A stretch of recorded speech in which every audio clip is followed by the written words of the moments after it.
দৰঙৰ এজন খেতিয়কৰ হাহাকাৰ অৱস্থা। কীটনাশক দ্ৰব্য ব্যৱহাৰ কৰি বহু ক্ষতিৰ সন্মুখীন এগৰাকী কৃষক। খাৰুপেটীয়াৰ বাবুল এগ্ৰো এজেন্সিৰ বিৰুদ্ধে গুৰুতৰ অভিযোগ। এজেন্সিৰ পৰা ক্ৰয় কৰা দ্ৰব্য ব্যৱহাৰ কৰি ধ্বংস হ'ল কবিৰ খেতি। মোৰ নাম মুমতাজ আলী। কি হৈছিল? মই ৰেজাগৰ সাৰ দোকানী খাৰপেটীয়া ৰেজাগৰ দোকানৰ পৰা এই ঔষধ আনি এইবিলাক স্প্ৰে কৰাত কবিবিলাক একদম বেয়া হৈ গৈছে, এটাও বেচিব পৰা নাই। পিছত মই গ'লোঁ, যোৱাৰ পিছত ইহঁতে মোক খুব বেয়া ব্যৱহাৰকৈ ইহঁতক খেদি দিলা। মোক একো বিচাৰ ব্যৱস্থা নল'লে, খেতিও চাই গৈছিল ইহঁতে। চাই যোৱাৰ পিছতো মোৰ মুঠতে একো নকৰিলা। এইটো উপায় নাপাই মই আজি ধোলা থানাত এজাহাৰ দিলোঁ। এতিয়া ছাৰে OC ছাৰে কি কৰে। কি খেতি আছিলে এইটো বগা ফুল আৰু ইফালেতো এই ব্ৰকলি, মুঠতে 4 কঠা মাটি এই মোৰ একদম শেষ হৈ গ'ল। সিহঁতে ঔষধ দিয়াৰ এইটো স্প্ৰে কৰাতে শেষ হৈ গৈছে। কি স্প্ৰে আছিলে, কি বস্তু আছিলে? এইটো ইহঁতে মই কৈছোঁ যে মোৰ কবিটো ধুনীয়া হ'ব লাগে, পটককৈ গছ বাঢ়িব লাগে, ফুলটো হ'ব লাগে, সেই হিচাপত মানে সিহঁতে ঔষধ বনাই দিছে, মিক্সাৰ ঔষধ যিফালে মানে এই কবিবিলাক একদম বেয়া হৈ গ'ল। ভাল ওলোৱা নাই এটাও?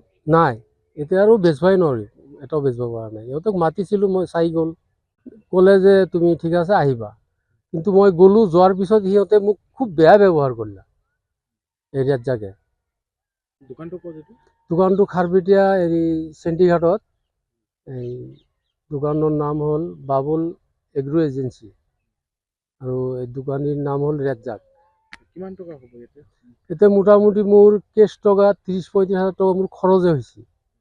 তাৰপিছত এনে কবিটো যি দাম আছিল বেচিলে মোটামুটি 1 লাখৰ পৰা 1,30,40 হাজাৰ টকা বেচিব পাৰিলোঁ হয়। এইটো এতিয়া একদম চব বৰবাদ। মোৰ পৰিয়াল এই খেতিৰ ওপৰতে মোৰ নিৰ্ভৰ। এতিয়া কি কৰিম? এতিয়া ছাৰক মই কেছ ইজাহাৰটো দিলোঁ, এতিয়া ছাৰে কি কৰে। ইহঁতেতো বিচাৰ একো নকৰলা, মোক বেয়া ব্যৱহাৰ কৰি খেদিয়ে দিলা। জিলা প্ৰশাসনক মই জনাইছোঁ যে ছাৰ মোৰ খেতিখিনি চব বেয়া হৈ গ'ল, এতিয়া মোৰ পৰিয়াল এই খেতিৰ ওপৰতে নিৰ্ভৰ কৰোঁ, এতিয়া মোৰ উপায় নাই আৰু। এতিয়া ইহঁতে কিবা ব্যৱস্থা লয় ছাৰে OC ছাৰে সেই হিচাপতে থাকিল আৰু। এতিয়া মই দুখীয়া মানুহ হিচাপত মই কি কৰিম এতিয়া, আৰু উপায় নাই। থানাত কেছ দিলে? থানাত মই ইজাহাৰটো দিলোঁ, উপায় নাই, ধোলা থানাত। এই প্ৰডাক্টটোৰ কিবা নাম আছিল নেকি, যিটো বস্তু আনিছিলে? এইটো ঔষধ সিহঁতে মিক্সাৰ কিবা বনাই দিয়ে, মুঠতে আমি খেতি স্প্ৰে কৰিবৰ কাৰণে সিহঁতে পেকেট একো দিয়া নাই।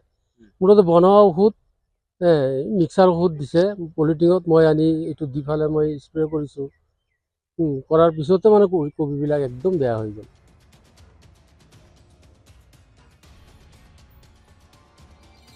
দৰঙৰ পৰা ফাৰুক আব্দুল্লাৰ ৰিপৰ্ট, প্ৰাতঃ টাইম। অসমৰ সংবাদ জগতখনৰ বাবে এক সুখবৰ। নৰূপ নসাজেৰে প্ৰায় 30 বছৰীয়া অভিজ্ঞতাপুষ্ট সাপ্তাহিক কৱচ পুনৰ এবাৰ ৰাজ্যৰ মাজলৈ। স্বত্বাধিকাৰী প্ৰণীতা কলিতাৰ দ্বাৰা প্ৰকাশিত আৰু অমৰজ্যোতি প্ৰিণ্টাৰ্ছ, গুৱাহাটী কমাৰ্চ কলেজৰ বিপৰীত ফালে মুদ্ৰিত। আমাৰ ঠিকনা মুখ্য কাৰ্যালয় অসম ফৰেষ্ট স্কুল, হৰি মন্দিৰ পথ, গুৱাহাটী আৰু অস্থায়ী কাৰ্যালয় কলিতা মাৰ্কেট, বিজয়নগৰ, কামৰূপ, অসম। মোবাইল নং 9435114666 আৰু 7024722813। Mail ID probhatiahom@gmail.com।